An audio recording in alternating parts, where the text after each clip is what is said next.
Amador County Supervisors earlier this month received a report from the Amador Resource Conservation District with an overview of the district's history and work with its national counterpart.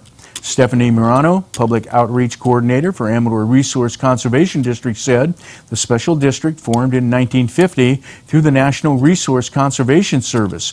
It has brought $1,387,000 in funding to local landowners for 37 projects, an average of $37,000 per project.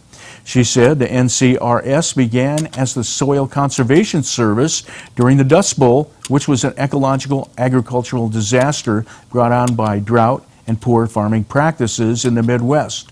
Dust cloud storms went as far north as Canada and as far east as Washington, D.C. during the Dust Bowl, and that's when they decided to do something about it.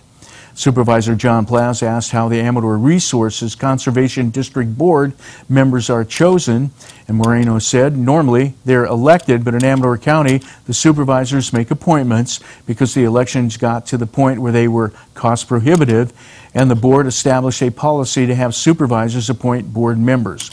The district's Amy Rocher said equipment grants can cover up to 90% of project costs. Special Project Coordinator Ellie Rout said she has written 2 successful grants in the county for lower land projects, including a community farm.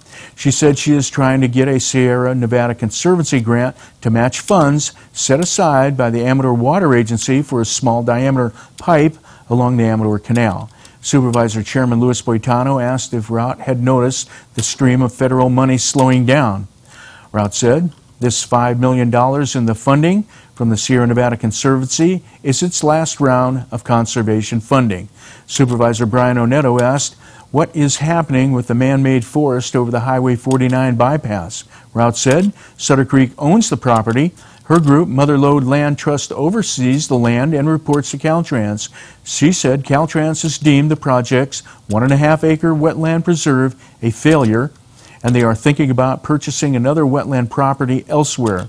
Oneto said he saw a turkey pecking around out there, and Rout said the Oak Woodland portion of the preserve was a success.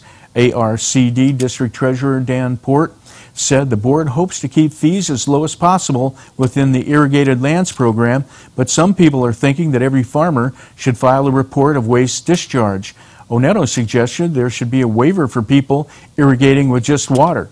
Port said that was not likely to happen.